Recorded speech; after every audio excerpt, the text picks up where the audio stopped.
Welcome to knowledge मंडली। जैसा कि आपको पता है कि इस वीडियो में हम क्वेश्चन पेपर देखने वाले हैं असिस्टेंट सेक्शन ऑफिसर का। तो जैसे कि हम ऑलरेडी काफी क्वेश्चंस कर चुके हैं, तो हम कॉम्प्रिहेंशन करेंगे। देखते हैं क्या क्वेश्चन है। लेखांश को ध्यान से पढ़े और प्रश्न के उत्तर दे। एक वस्तु पर 28,000 का मूल्य अंकित था। विक्रेता ए ने अपनी उत्पादन कंपनी से अंकित मूल्य पर 20% की छूट पर वह वस्तु खरीदी और अंकित मूल्य पर 12% की छूट देते हुए उसे बेच दिया। विक्रेता बी ने वही वस्तु उसी उत्पादन कंपनी से अंकित मूल्य पर 30% की छूट पर खरीदी और अंकित मूल्य पर 25% की छूट देकर उसे बेच दिया। माना विक्रेता सी ने उसी वस्तु को अंकित मूल्य पर 25% की छूट पर क्रय किया और अंकित मूल्य पर 5% की दो समान क्रमिक छूटें देते हुए इस प्रकार बेचा कि उसे वस्तु पर 8% का लाभ प्राप्त होता है। यही वस्तु किश्त योजना पर भी उपलब्ध है। एक ग्राहक एक ग्राहक 4200 नकद नकद अग्रिम भुगतान करके और उसके साथ 12,100 की दो समान वार्षिक किश्तें देकर खरीद सकता है। विक्रेता 10% की वार्षिक दर से चक्रवर्ती ब्याज लगाता है। तो ये सारा कॉम्प्रिहेंशन हमने पढ़ लिया है। तो इससे रिलेटेड अब क्वेश्चन पूछे जाएंगे। पहला सवाल है, ग्राहक द्वारा किस योजना का चुनाव करने पर मिली छूट का प्रतिशत ज्ञात कीजिए। The options are 10%, 12%, 8%, 9%। तो सही जवाब होगा 10%। आई होप कि आपने वीडियो पॉज करके इसको सॉल्व कर लिया होगा। अगर आपसे क्वेश्चन सॉल्व नहीं हो रहा है और आने वाले मतलब किसी भी क्वेश्चन में आपको डाउट होगा, तो आप कमेंट करके बता दीजिएगा, हम आपको वहीं पर सॉल्यूशन प्रोवाइड करवा देंगे। अभी इसमें मैं सिर्फ आपको आंसर आंसर बताऊंगी, सॉल्यूशन डिटेल में नहीं बता रही हूँ। नेक्स्ट क्वेश्चन है, दोबारा एक कॉम्प्रिहेंशन है। आई थिंक तो ये सेम ही है, ये सेम ही है। तो इस रिलेटेड क्वेश्चन है 22, विक्रेता ए और बी द्वारा प्राप्त लाभों का कुल अंतर कितने रुपए होगा। First option is 690, second 480, third 840, fourth 1200। Right option is third 840।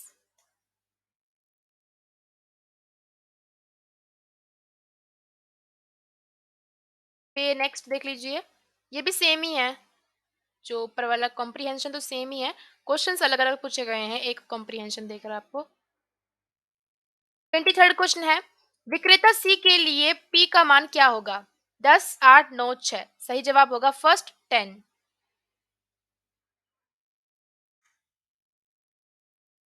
Again आप इसको ध्यान से पढ़ लीजिए।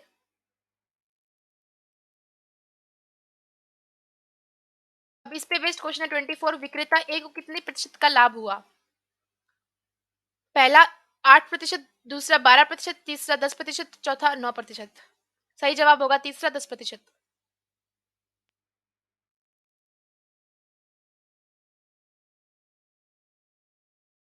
अब ये नया कॉम्प्रिहेंशन आया है। लेखांश को ध्यान से पढ़े और प्रश्न के उत्तर दें। ए, बी और सी ने 1/10 रेशो, 2/15 रेशो, 1/6 के अनुपात में अपनी धनराशियों के निवेश के साथ एक व्यापार शुरू किया। 4 महीने के बाद ए ने अपनी धनराशि का 33 सही 1/3% वापस निकाल लिया। बी ने अपनी धनराशि में 25% की वृद्धि की और सी ने अपनी धनराशि का 20% वापस निकाल लिया। मान लीजिए कि एक वर्ष बाद अगले वर्ष ए ने अपनी धनराशि का 20% वापस निकाल लिया। बी ने अपनी धनराशि में 25% की वृद्धि की और सी ने अपनी धनराशि को यथावत रखा। इस पर बेस्ड क्वेश्चन है, दूसरे वर्ष के पश्चात A ratio B ratio C का अनुपात क्या होगा। Options are these and the right option is 56, 175, 130। Next question वो भी सेम, इसी पर सेम ही कॉम्प्रिहेंशन है। नेक्स्ट क्वेश्चन है 26, पहले वर्ष के अंत में कुल लाभ में से बी का हिस्सा 1,31,712 था। लाभ में ए का हिस्सा कितने रुपए होगा। कितने रुपए था। तो सही ऑप्शन होगा 65,856। Third is the right option. Next question, एक वर्ष बाद सी रेशो बी रेशो ए का अनुपात क्या होगा। तो यहाँ पर ए रेशो बी रेशो सी नहीं पूछा है, उल्टा पूछा है। रिवर्स में सी रेशो बी रेशो ए का अनुपात क्या होगा। तो राइट आंसर है 13, 14, 7।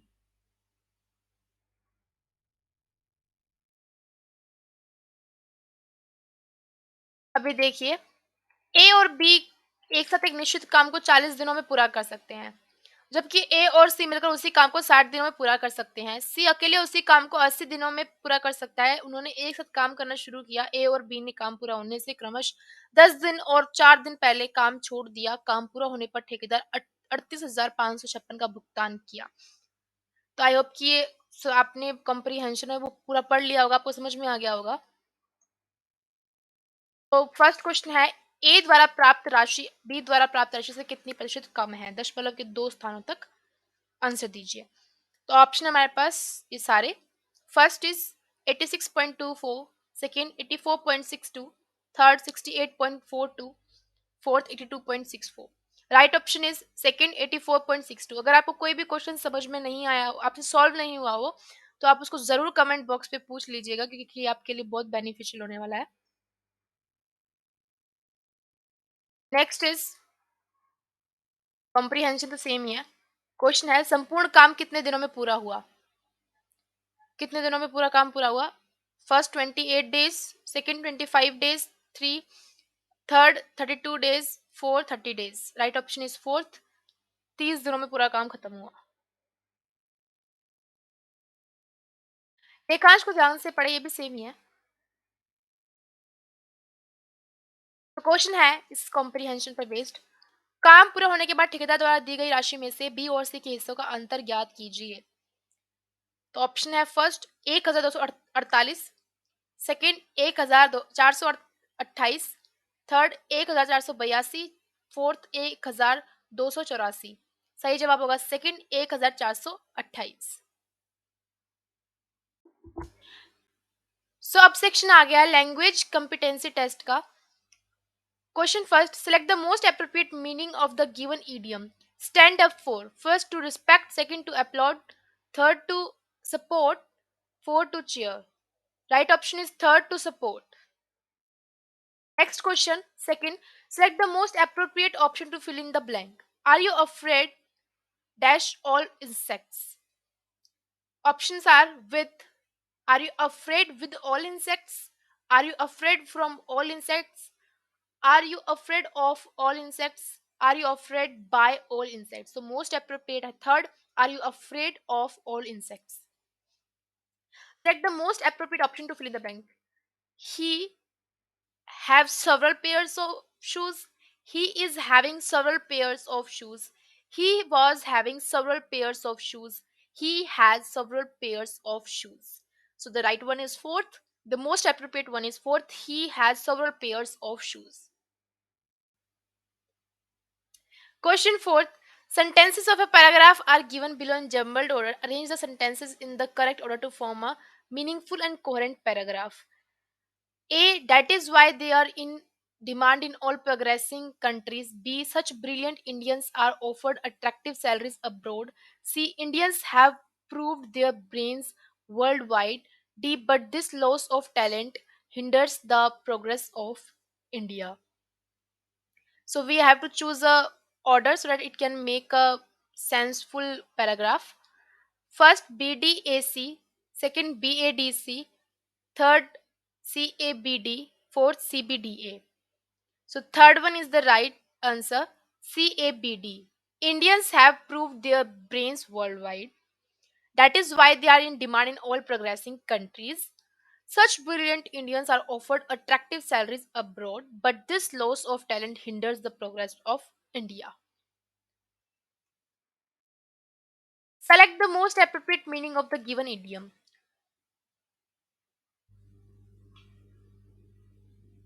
Live up to, first to take care of, second to enjoy a life of luxury, third to exist peacefully, fourth to prove oneself worthy. Right is fourth option is the right answer. Next question, select the option that can be used as a one word substitute for the given group of words. An arrangement of flowers to be given as a gift. First stack, second bundle, third pack, fourth bouquet.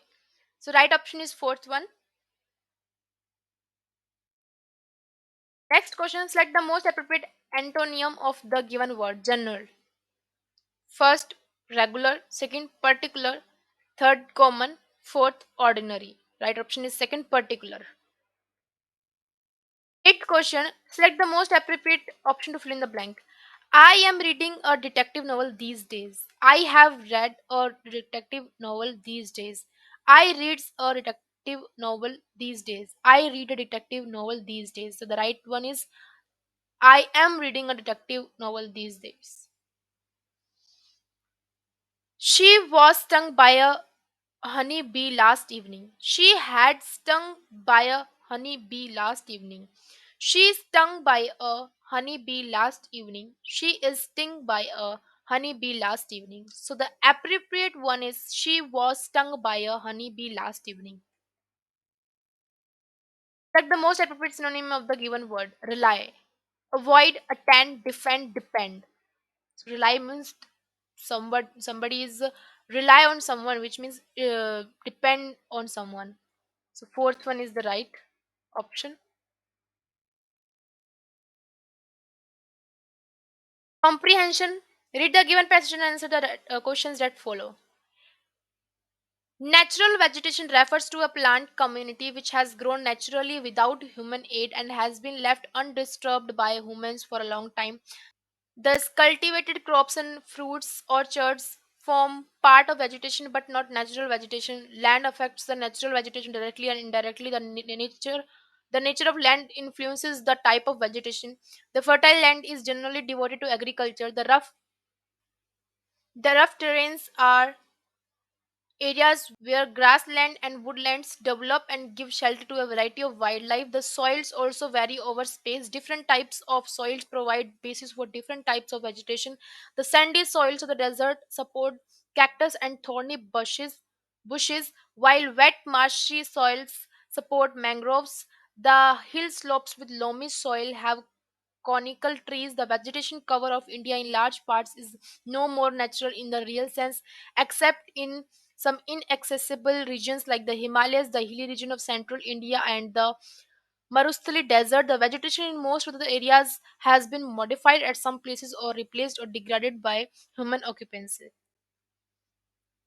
I hope आपने पूरा पढ़ लिया होगा. अब इस पे based question है.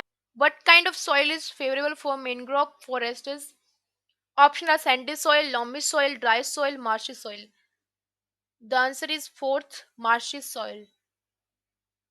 So यहाँ पर हमने देखा भी था. The sandy soil of the desert support cactus and thorny bushes, while wet marshy soil supports mangroves. So right option is fourth one. Next question is, well, agriculture is mainly practiced on first grasslands, second fertile land, third rough land, fourth woodland. Right option is second fertile land. The fertile land is generally devoted to agriculture. Next question. Which of the following statement is not true? Most of the vegetation covered in India is natural. Crop farms and orchards are not natural vegetation. The type of vegetation depends on the nature of land. Sandy soil support the growth of thorny bushes. So the uh, incorrect statement is most of the vegetation cover in India is natural.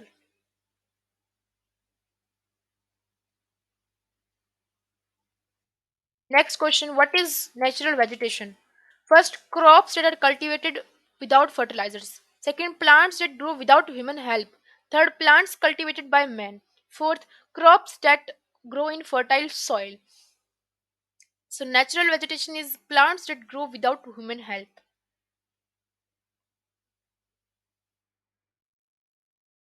Question 15, which word in the passage means out of reach?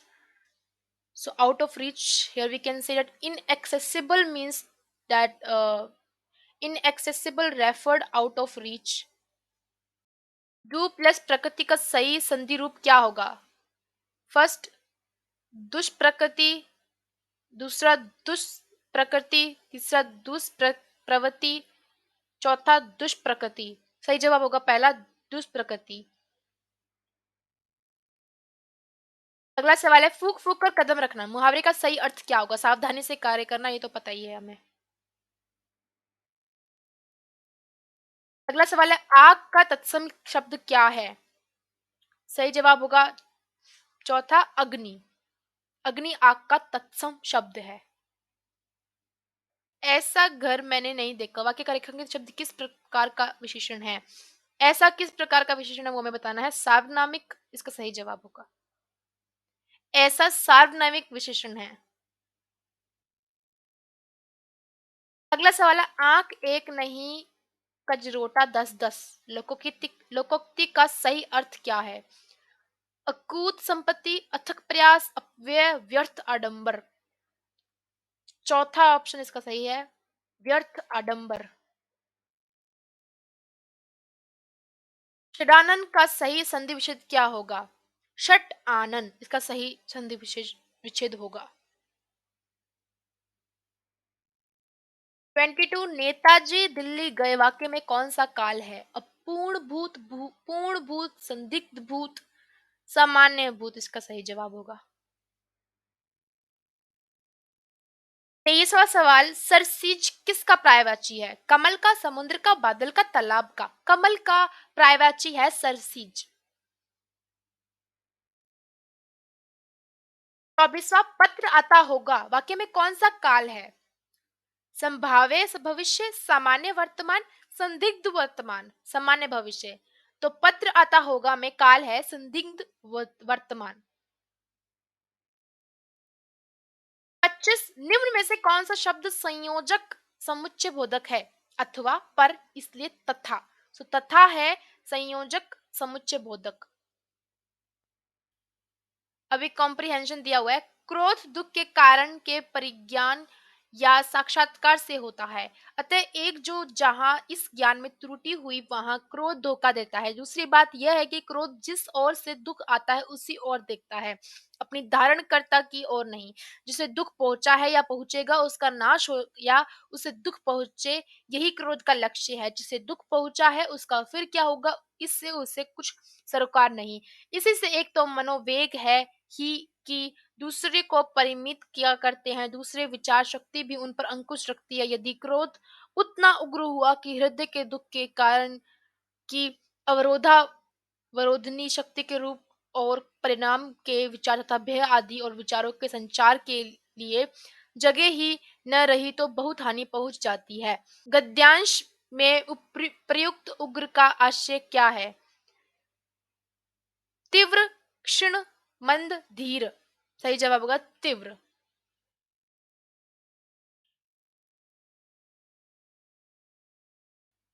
अब एक और सवाल पूछा गया है गद्यांश से, क्रोध किधर उन्मुख रहता है? पहला, उद्धारकर्ता की ओर, कारणकर्ता की ओर, अपहरणकर्ता की ओर, धारणकर्ता की ओर। सही जवाब होगा दूसरा, कारणकर्ता की ओर। अगला सवाल है, विचार शक्ति मनोवेगों को रिक्त स्थान को भरिए, घटाती है, बढ़ाती है, प्रभावित नहीं करती है, नियंत्रित करती है। तो सही जवाब होगा नियंत्रित करती है।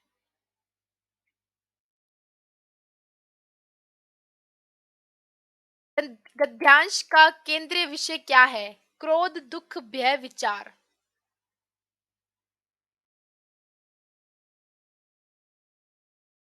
सही जवाब होगा क्रोध। क्रोध का उद्देश्य क्या है? दुख देने वालों को दुख पहुंचाना, दुखियों की सहायता करना, जिससे दुख पहुंचा है उसका ख्याल रखना, दुखियों की सेवा करना। सही जवाब होगा पहला, दुख देने वालों को दुख पहुंचाना।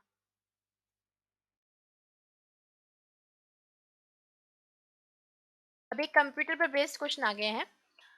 फर्स्ट क्वेश्चन, निम्नलिखित में से कौन सा कथन गलत है? पहला, ऑपरेटिंग प्रणालियां सामान्य कंप्यूटर पर प्रीलोडेड होती हैं। दूसरा, GUI एक कंप्यूटर प्रोग्राम है जो उपभोक्ता को ग्राफिकल आइकन जैसे बटन, मेन्यू, कर्सर आदि के माध्यम से कंप्यूटर के साथ जुड़ने में सक्षम बनाता है।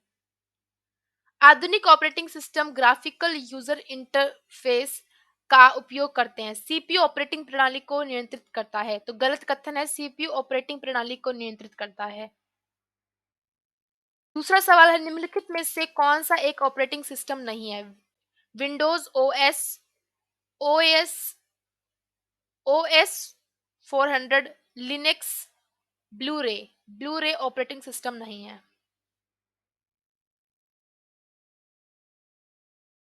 एमएस पावर पॉइंट 2010 में स्लाइड ग्रुप के होम टैब पर स्थित न्यू स्लाइड बटन का उपयोग नहीं नई स्लाइड को जोड़ने के लिए किया जा सकता है।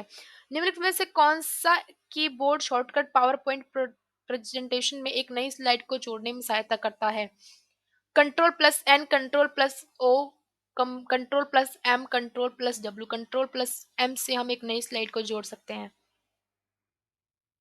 निम्नलिखित में से क्या ई कॉमर्स का एक लाभ नहीं है? कम लागत, सुरक्षा संबंधी मुद्दे, उपभोक्ता 24 गुना साथ खरीदारी कर सकता है, वस्तुओं की त्वरित डिलीवरी। सही जवाब होगा दूसरा, सुरक्षा संबंधी मुद्दे। मौसम की भविष्यवाणी, तेल और गैस की खोज और वैज्ञानिक अनुरूपण के लिए बड़ी मात्रा में गणना की आवश्यकता होती है। निम्नलिखित में से कौन प्रकार के कंप्यूटर्स इन कार्यों के लिए आदर्श है? Micro computer, mini computer, super computers, main frame computers. Super computers. Sixth question, मुख्य फोल्डर के सभी डॉक्यूमेंट्स और उप फोल्डरों को चयनित करने के लिए कीबोर्ड शॉर्टकट क्या है? कंट्रोल प्लस ए इसका सही जवाब होगा।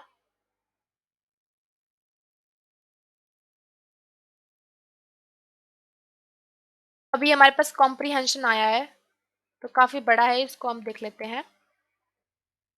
कंप्यूटर विभिन्न मापदंडों के अनुसार वर्गीकृत होता है। प्रयोजनों के आधार पर सामान्य और विशेष प्रयोजन के कंप्यूटर होते हैं। हार्डवेयर के डिजाइन और प्रकार के आधार पर कंप्यूटर एनालॉग, डिजिटल और हाइब्रिड कंप्यूटरों में वर्गीकृत होते हैं। आकार के आधार पर कंप्यूटर चार प्रकार के होते हैं। सुपर कंप्यूटर सभी कंप्यूटर में सबसे प्रभावशाली, द्रुतगामी और बहुत महंगा भी होता है। यह बड़ी मात्रा में डेटा को प्रोसेस कर सकता है और द्रुत गति से बड़ी गणनाएं कर सकता है। सुपर कंप्यूटर बहुत बड़े डेटाबेस वाले अनुप्रयोगों के लिए उपयोगी होते हैं।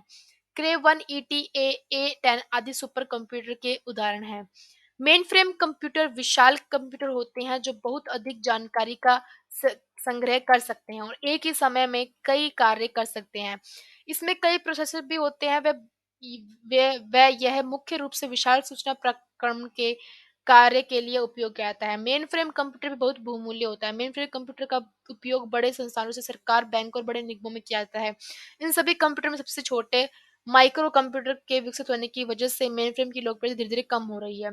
माइक्रो कंप्यूटर की अपनी सेंट्रल प्रोसेसिंग यूनिट के लिए एकल चिप माइक्रो प्रोसेसर का उपयोग करता है। हालांकि उनको कभी कभी पर्सनल कंप्यूटर के रूप में भी उल्लेखित किया जाता है। किसी भी प्रकार के छोटे कंप्यूटर जैसे desktop computer, laptop, tablet, smartphone आदि माइक्रो कंप्यूटर के उदाहरण हैं।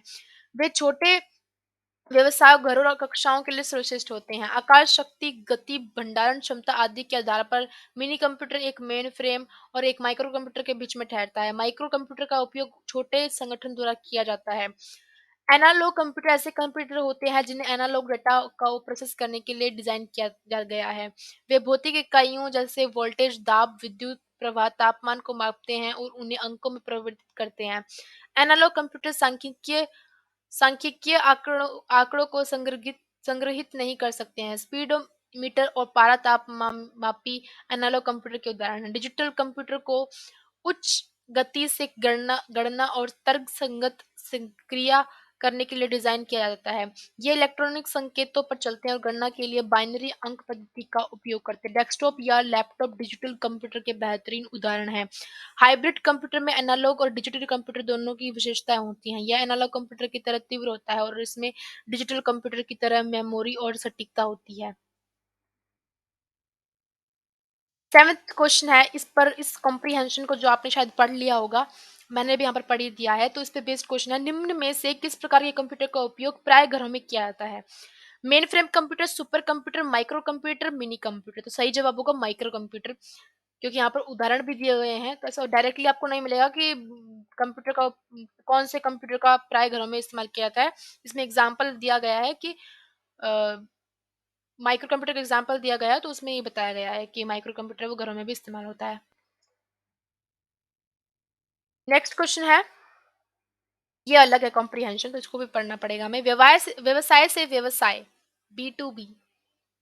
ई कॉमर्स में कंपनियों के मध्य वस्तु या सेवाओं के लिए एक किए किए गए सभी इलेक्ट्रॉनिक लेन देन शामिल होते हैं। उत्पादक और पारंपरिक वाणिज्य थोक व्यापारी सामान्यतः इस प्रकार के ई-कॉमर्स का पालन करते हैं। व्यवसाय से उपभोक्ता बी2सी प्रकार का ई-कॉमर्स व्यवसायों और अंतिम उपभोक्ताओं के बीच इलेक्ट्रॉनिक व्यापार संबंधों की स्थापना द्वारा पहचाना जाता है। यह ई-कॉमर्स एक खुदरा अनुभाग से मिलता-जुलता है, जहां पारंपरिक खुदरा व्यापार सामान्य रूप से संचालित होता है। वेब के आगमन के कारण व्यवसाय से उपभोक्ता का व्यापक विकास हुआ है। उपभोक्ता से उपभोक्ता सी2सी प्रकार के ई-कॉमर्स में उपभोक्ताओं के मध्य वस्तुओं या सेवाओं के लिए किए गए इलेक्ट्रॉनिक लेनदेन शामिल होते हैं। सामान्यतः यह लेनदेन किसी तीसरे पक्ष के साथ आयोजित किया जाता है। तीसरा पक्ष एक ऑनलाइन मंच प्रदान करता है, जहां वास्तविक लेनदेन होते हैं।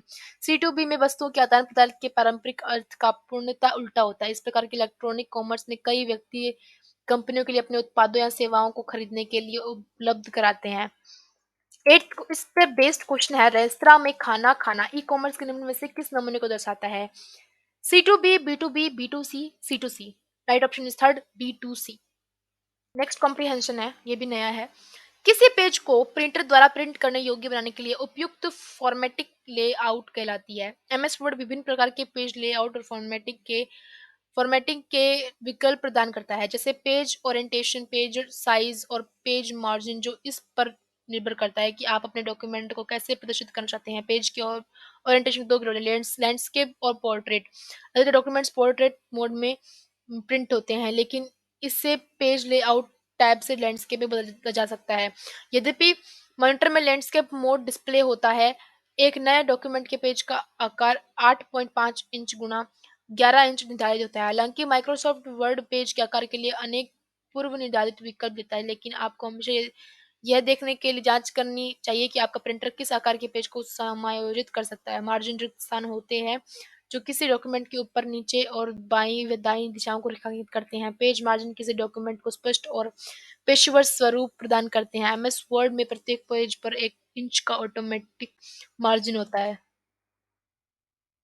क्वेश्चन बेस्ड है इस पर, एमएस वर्ड 2010 का निम्न में से कौन सा विकल्प पेज मार्जिन का बेहतरीन वर्णन है?